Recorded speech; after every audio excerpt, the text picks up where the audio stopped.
नमस्कार साथियों, मैं शाहनवाज खान हाजिर हूं आपके बीच आपकी आवाज बनकर। आज हम बात करेंगे ग्वालियर चंबल संभाग की एक महत्वपूर्ण विधानसभा की।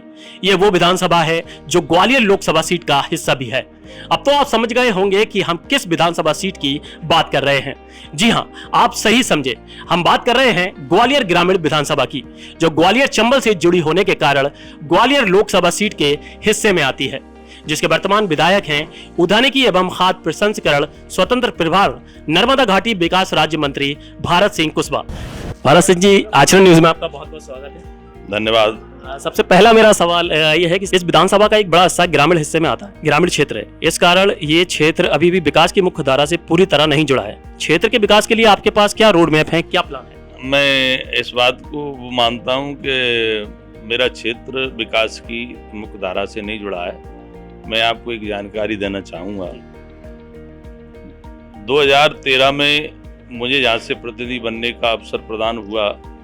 लगातार हम काम कर रहे हैं। मुझे 10 साल रहने को आई हैं। 10 वर्ष के अंदर ग्वालियर ग्रामीण विधानसभा में 600 किलोमीटर रोडों का काम हुआ है। 600 किलोमीटर। शायद यहीं से अंदाजा लगा सकते हो कि एक विधानसभा क्षेत्र में 600 किलोमीटर रोड। तो पिछले समय जो भी निकला है, जब विकास नहीं हुआ, विकास तो अब हुआ है। और जिस विधानसभा के अंदर मुश्किल से 4-5 विद्युत सब स्टेशन हुआ करते थे, आज उसी विधानसभा में 22 सब स्टेशन है। इस प्रकार से सिंचाई के क्षेत्र में जिस विधानसभा में नहर के माध्यम से पानी नहीं पहुंचता था, 2013 से लगातार हरसी हाई लेवल से कुछ क्षेत्र में किसानों के खेतों तक पानी पहुंचा। शेष क्षेत्र जो बचा था उसका भी उसके लिए भी परियोजना की स्वीकृति प्रदान हुई है। तो 100% सिंचाई का क्षेत्र करना ये विकास नहीं है क्या? 600 किलोमीटर रोड बनना ये ऐतिहासिक विकास नहीं है क्या? और जिस क्षेत्र में एक पीएचसी हुआ करती थी, आज उसी क्षेत्र में 5-5 पीएचसी हैं। स्वास्थ्य के क्षेत्र में सामुदायिक केंद्र है।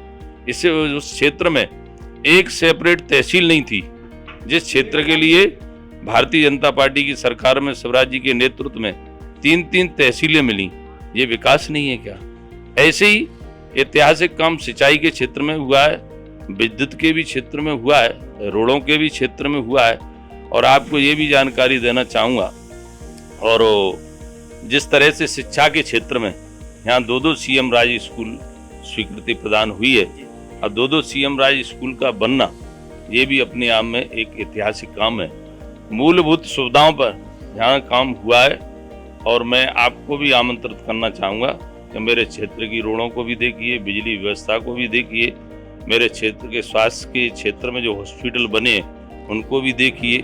जिस क्षेत्र में मंडी नहीं थी, आज भेड़ मंडी का काम चल रहा है। जिस क्षेत्र में खाद के लिए गोदाम नहीं था, आज वो गोदाम बन के तैयार हुआ है। जिस क्षेत्र में बच्चों के लिए कंप्यूटर सीखने की कोई व्यवस्था नहीं थी, आज बच्चे कंप्यूटर सीख रहे हैं। जिस क्षेत्र में गरीबों के लिए डेंटल के लिए कोई अलग से स्कीम नहीं थी, आज उस क्षेत्र में हमारे गरीब किसान परिवार के लोग जो बुजुर्ग हैं, इनको बत्ती सी लगाने का काम भी हमारी सरकार कर रही है। तो इसलिए, और इस क्षेत्र में जिस क्षेत्र की 50,000 लाडली बहनों के पंजीयन हुए हों, क्या वो क्षेत्र विकास की ओर नहीं है? इसलिए ये अगर कोई कहता है तो ये विपक्ष के लोग हैं, कहने से क्या है, जनता सब जानती है। अगला सवाल है, आपकी ही पार्टी के लोगों का कहना है कि ये सीट इस बार आपके लिए कड़ी चुनौती होगी, तो इस पर आपका क्या कहना है? जीवन में सब चुनौतियां हैं। चुनौतियां का सामना करने की सामर्थ्यता होना चाहिए। और कोई चुनौती नहीं है। चुनौती जब होती है जब हम जनता के संपर्क में नहीं रहते हैं। आज एक चीज हुई है, आप इस बात को जानते हैं, भारतीय जनता पार्टी में कोई भी ऐसा कार्यकर्ता नहीं है जो जनता से जुड़ा नहीं हुआ हो। मेरी कोशिश रहती है, कार्यकर्ताओं की कोशिश रहती है कि कोई ठेकेदार बीच में नहीं आए। ठेकेदारी प्रथा लोकतंत्र में नहीं चलती है। जनता से सीधा संवाद रहता है, उसी को आशीर्वाद मिलता है। लोगों के कहने से क्या है, और ये तो राजनीतिक क्षेत्र है। अगला सवाल मेरा यह है कि आपने सीएम के सामने क्षेत्र के विकास के लिए कुछ मांगे रखी हैं। क्या 18 सालों में इस क्षेत्र का विकास नहीं हो पाया? विकास कभी पूर्ण नहीं होता है। विकास निरंतर प्रक्रिया है। जब तक जीवन है उस क्षेत्र का विकास भी होना चाहिए, और जीवन में परिवार नए भी होते हैं, डेवलप भी होती हैं, नई कॉलोनियाँ बनती हैं, वहाँ पे भी रोड की आवश्यकता है। जब पॉपुलेशन बढ़ेगी तो वहाँ मकान बनेंगे, मकान बनेंगे तो रोड की भी आवश्यकता रहेगी, बिजली की भी आवश्यकता रहेगी, शिक्षा की भी आवश्यकता रहेगी। हमेशा मैंने ये कहा, विकास कभी पूर्ण नहीं होता है, आवश्यकता बनी रहती है। जैसे मैंने कहा, लोग पहले हैंडपंपों के माध्यम से पानी पी रहे थे, हैंडपंप चला के आज घरों में पानी पहुंच रहा है। तो इस प्रकार से जो जी नई नई टेक्नोलॉजी जो भी उस जो प्रारंभ हुई है, उनका लाभ मेरे क्षेत्र के जनता को मिले, ये मेरी प्राथमिकता में है। और मुख्यमंत्री जी का तहे दिल से धन्यवाद देना चाहूँगा कि मुख्यमंत्री जी ऐसे मुख्यमंत्री हैं, कोई भी व्यक्ति बता दे, जो भी मेरे क्षेत्र के अंदर घोषणा की 2013 से लगातार 100% पूरी हुई है। और जिन घोषणाओं को अब 3-4 जो घोषणा हुई है, मैं दावे के साथ कह रहा हूँ बहुत जल्दी वो भी पूरी होंगी। 8 तारीख हुई थी। आपको एक ध्यान दिलाना चाहूँगा, मुख्यमंत्री जी जो कहते हैं वो करते हैं। 19 फरवरी को मुख्यमंत्री जी तेघरा पे आए थे, कार्यक्रम हुआ था। मैंने मुख्यमंत्री जी से आग्रह किया था कि इस क्षेत्र के लिए एक सीएम राज स्कूल होना चाहिए।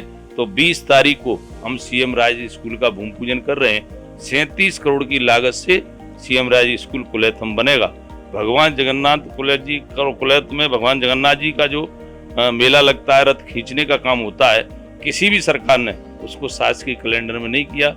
मुख्यमंत्री जी ने घोषणा की, 10 लाख रुपए की राशि जारी कर दी है और 20 तारीख को ऐतिहासिक मेला लगेगा।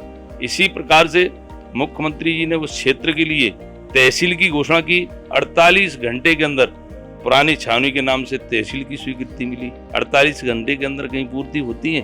तो इसलिए मुख्यमंत्री जो कहते हैं वो करते हैं।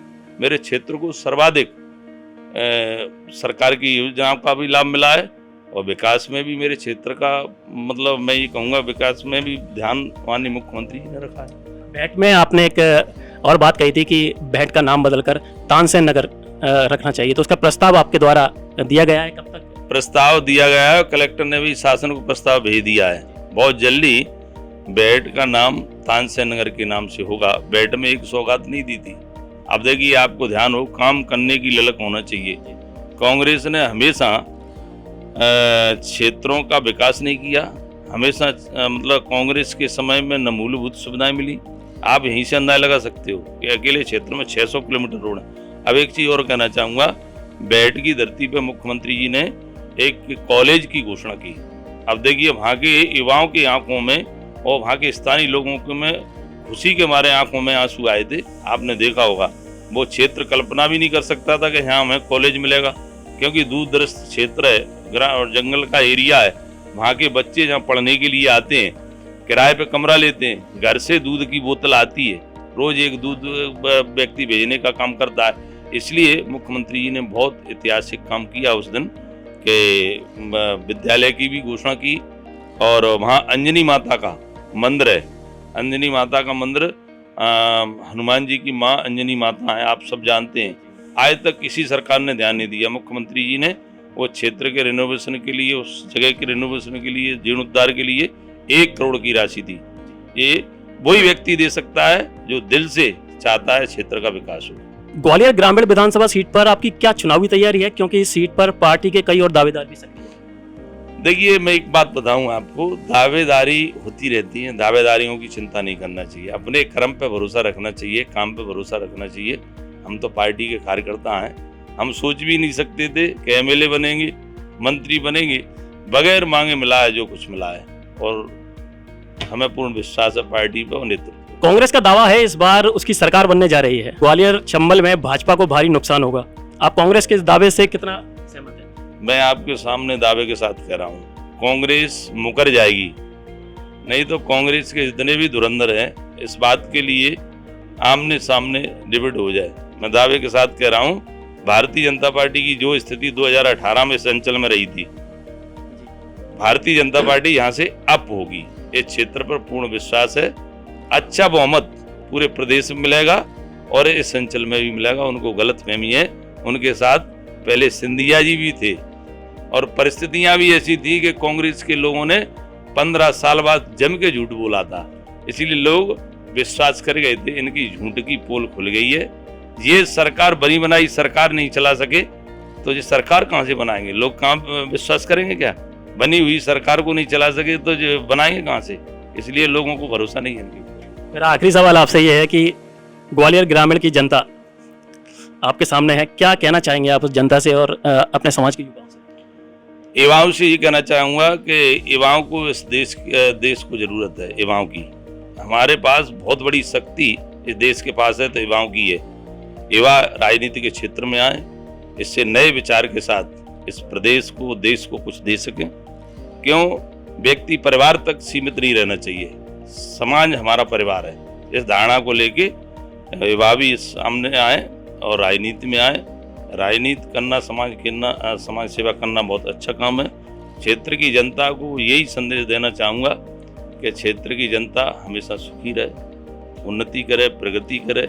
मेरे क्षेत्र में भी जिस तरह से विकास हो रहा है उसका भी लाभ लें। मध्य प्रदेश सरकार की सर्वाधिक योजनाएं, केंद्र सरकार की सर्वाधिक योजना, उनका भी लाभ लें। तो ये थे ग्वालियर ग्रामीण विधानसभा के बीजेपी विधायक और शिवराज सरकार के उद्यानिकी एवं खाद्य प्रसंस्करण स्वतंत्र प्रभार नर्मदा घाटी विकास राज्य मंत्री भारत सिंह कुशवाहा, जिनसे हमने आपको रूबरू करवाया।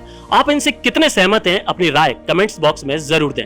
और अगर हमारा ये वीडियो आपको पसंद आया हो तो इसे लाइक और शेयर जरूर करें। और हाँ, हमें सब्सक्राइब और फॉलो करना ना भूलें ताकि आप देश, दुनिया और राज्यों की कोई खबर मिस ना करें। तो जुड़े रहिए हमारे साथ और देखते रहिए आचरण न्यूज, हर कदम आपके साथ। देश, दुनिया और राज्यों की सभी खबरें देखने के लिए जुड़े रहिए आचरण न्यूज से। आचरण न्यूज, हर कदम आपके साथ।